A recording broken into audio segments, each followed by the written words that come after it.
Now at McDonald's, get a $5 McChicken meal deal or a $6 McDouble meal deal. They come with small fries, a soft drink, and 4-piece McNuggets. We're going to need a bigger tray. Get more value with your meal deal with McValue. Prices and participation may vary. Prices may be higher for delivery.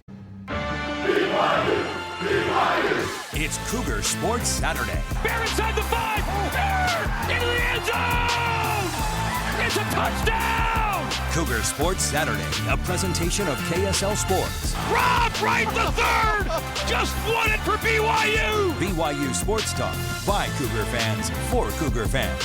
Here are your hosts, Mitch Harper and Nate Slack, on your legacy home of the Cougars. KSL News Radio, 102.7 FM and 1160 AM.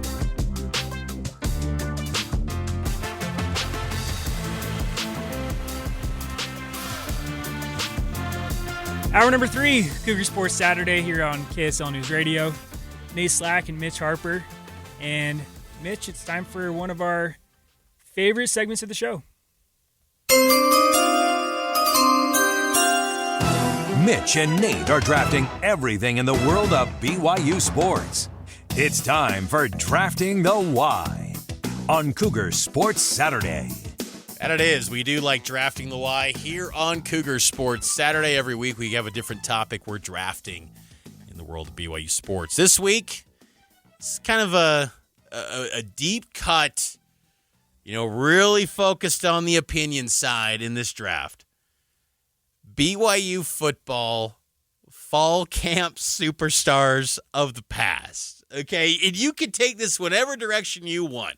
If it was a guy that just had one great play that really caught your eye in an open practice of the past, by all means.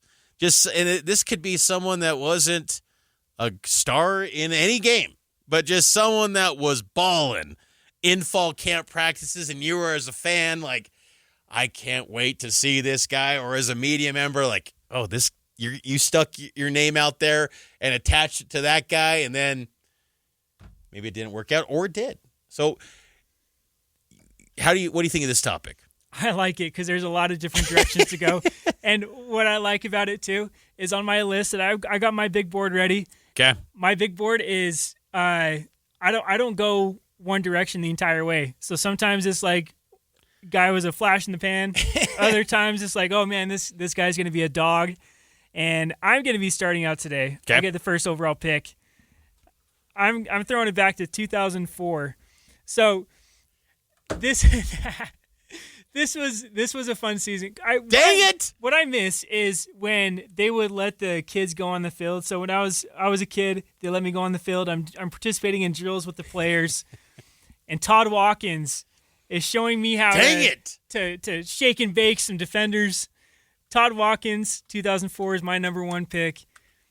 Man, Todd Watkins is still one of my all-time favorites, and I feel like he took a little bit of a dip in 2005, but that 2004 season, especially starting out the way they did against Notre Dame, where John Beck's throwing deep balls to Todd Watkins and Austin Collie, it's like we may never lose a game again. Oh, I am impressed, Nate, that you pulled this one as your first pick. I really thought, I'm like, I could get this at pick 3 and I'll be good, because he was on the top of my big board. I have a lot of respect that you went here, because you're right. Every fall camp practice, it wasn't just he's catching a lot of passes. It was like John Beck throws a 75-yard pass to Todd Watkins for a touchdown one day. The next day, an 81-yard pass. And I was like, holy cow, this guy's going to be spectacular. To the point where that first game against Notre Dame, I think I've told you this before. I don't know if I've said it on the air, but I'm sitting on the west sideline before the BYU Notre Dame game, or during the BYU Notre Dame game, and that first completion from Beck to Watkins, where fall camp hype translated to the field before our eyes, that deep pass, and behind me was former BYU AD Rondo Philberg. And remember, I'm 16 years old at this time. And Rondo turns to his wife or some female next to him and says, "Who's that young man wearing number 1?" I hear that. I turn around, I say, over my right shoulder, "Rondo, that's Todd Watkins. He is an absolute baller out of Grossmont College. He could kick. He was a punter. He is incredible. He is going to be the deep threat specialist." And he's like, "Oh, well, nice looking out. Like, basically, I was like, Rondo, come on, man. You got to know this. Yes, Todd Watkins in 04. That's a great pick. I don't know if I can top that, Nate. That's a great pick. You're going to have to try, Mitch. I'm going to have to. You know what I'm going to go with? I'm going to go back to the board here. I'm going to say Zach Wilson 2018. Now, you look at that one and you go, 2018, he wasn't great. He ended up being a starter that season as a true freshman. He was a dang good player at BYU, but Zach was just, to me, special from the jump. Like, he was so good. And I just really thought, like, we're looking at the starting QB. I go back to even that spring in 2018. I was working at another outlet at the time, and my colleague then, I turned to him after one spring practice. I said, that's BYU's QB1. Enough said. And I remember I got a little more hot takey on X back then. I think it was a fall camp practice, and I said, there's so much Baker Mayfield in Zach Wilson, and I was getting roasted, just torn apart. And I think even Utah fans were saying, man, the Kool-Aid runs thick down in Zoobland. But I was just like, man, this guy's so good. He's just a good playmaker, and I was super impressed. And look, Zach, to his credit, he backed it up and looked really good at BYU, and now he's with the Saints, and hopefully he can continue to have that turnaround in the NFL. But I'll go Zach Wilson as a true freshman. He was so impressive. That's a great poll, because I think going into the start of the season too, it almost felt like Zach should have been the starter from the get-go. But I think they were a little bit hesitant to do that because they didn't want to throw him to the Wolves. Because remember that 2018 game with Khalil Tate?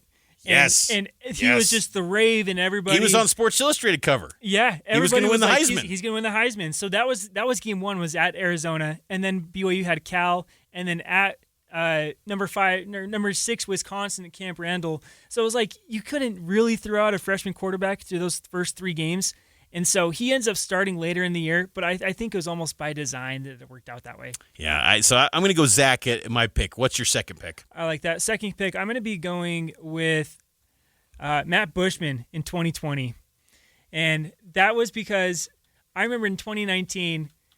You and Matt were running the show, Cougar Sports Saturday. And not Matt Bushman, Matt Baimonte. No, Matt Baimonte. Yeah. Matt thank you for that. He was wearing 2 hats as a player and a radio host. And you and Matt Baimonte kept talking about how Matt Bushman just was not getting enough touches as he deserved in 2019. And that 2020 fall camp, he was looking fantastic. I was working with athletic communications at the time, so I was able to go to a lot of those practices as well. And yeah, when he went down with that injury, it just felt like the season was almost at a loss. And it was also at a weird point because half of the games weren't even on the schedule. Everybody was up in arms about COVID and is the season going to happen at all?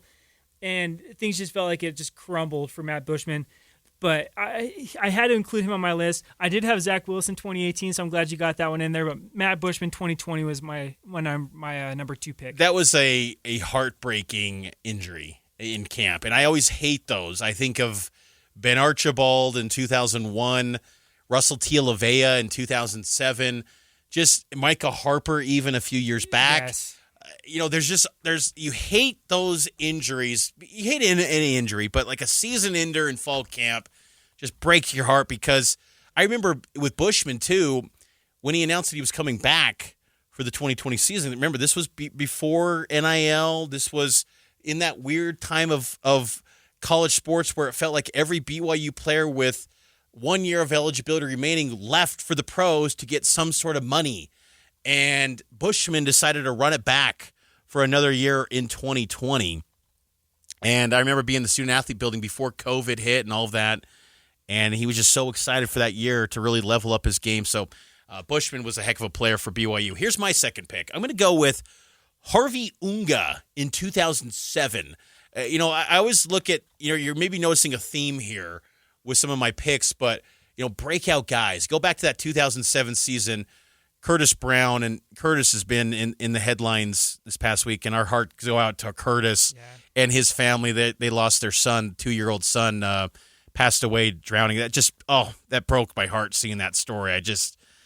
My heart sunk for Curtis. But going back to that 2007 season, they were looking to replace Curtis Brown. I think everyone kind of assumed it was going to be Fui Vakapuna. And it ended up being Harvey Unga, who we saw a little bit in 2006 against Tulsa. But that next fall camp, Harvey took off. He was so good. And it was clear as day that that's RB1. And then that showed up against Arizona, and he closed the door shut, and he was a superstar the rest of the way. And it was kind of like LJ, where he was always the guy. And Harvey was fantastic. So give me Harvey Unga 2007. I love that pick. Harvey's a fantastic player. He was on some of the golden era teams of BYU as well, because that 2007 to 2009 stretch. Oh, yeah. Still one of the best in BYU football history. So good. I mean, the superstars, like the greatest in BYU football history.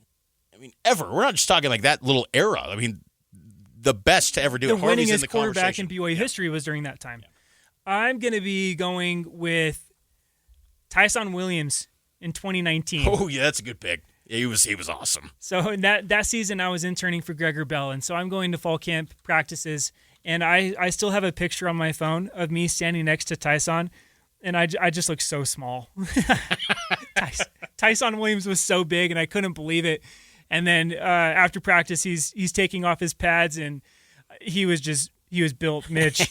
Yeah, I'll never get over how big these guys are. It's easy to see them on TV and they're standing next to their peers who are the same sizes, but when you see these guys in like the grocery store or something, it's just they're incredibly built. They're different people. So Tyson Williams, I feel like he didn't get enough playing time as he deserved, especially early on. It was so weird how I think it was the Utah game. The Utah game. He didn't get like any touches. Oh, yeah. 7 carries, I think, is what it was. I was just thinking in the box, what are they doing? Like, give that man the rock. Because I'm with you. Like, Tyson in camp. And remember, you go back to that time, he was a grad transfer from South Carolina.